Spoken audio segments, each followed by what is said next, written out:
तर नमस्कार, आज आपण बनवणार आहोत पारंपरिक पद्धतीचे शेंगुळे।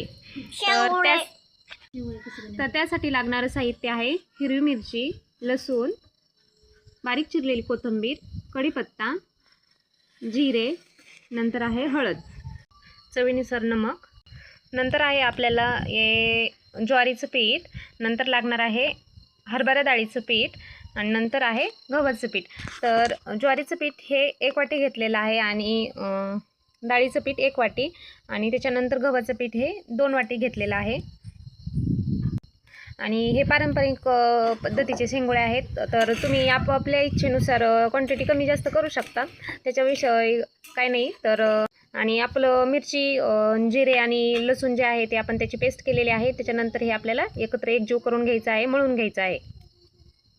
तर या ठिकाणी बघू शकता आपण तिन्ही पीठ मिक्स केलेले आहेत आणि त्याला एकजीव करून असं त्याचा मळून घेतलेला आहे। तर आता द्यायची आहे आपल्याला त्याला फोडणी। तर पहिल्यांदा टाकायची आहे त्याला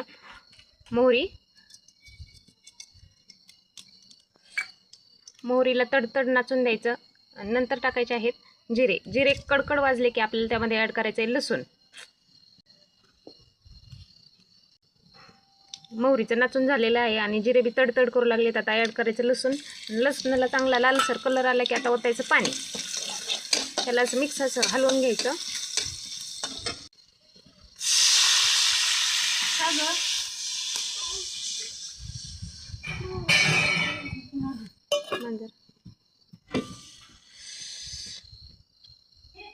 आता फोडणी देऊन झालेली आहे।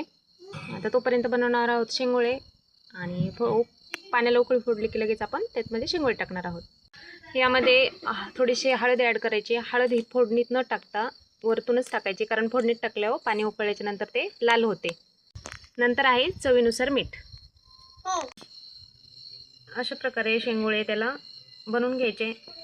तर प्रत्येकाची पद्धत वेगवेगळी असते, तर तुम्ही तुमची पद्धत ट्राय करा।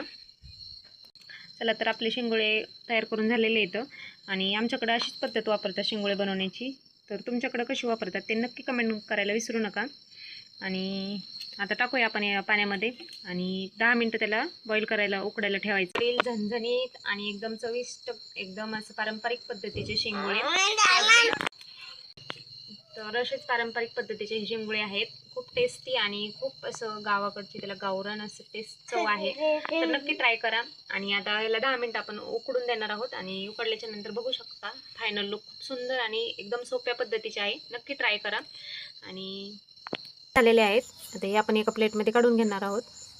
आणि याचं सूप पण खूप पौष्टिक असतं पिण्यासाठी।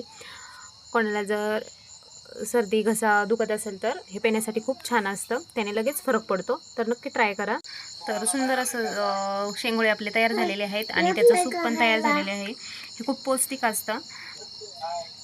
आणि तोपर्यंत दुसरे शेंगुळे पण टाकायचे आहेत, ते पण रेडी झालेले आहेत, बघू शकता। तर तुमच्याकडे कसे बनवतात हे शेंगुळे तर नक्की कमेंट मध्ये सांगायला विसरू नका। आणि आपली ही शेंगुळ्याची डिश कशी वाटली नक्की ट्राय करा।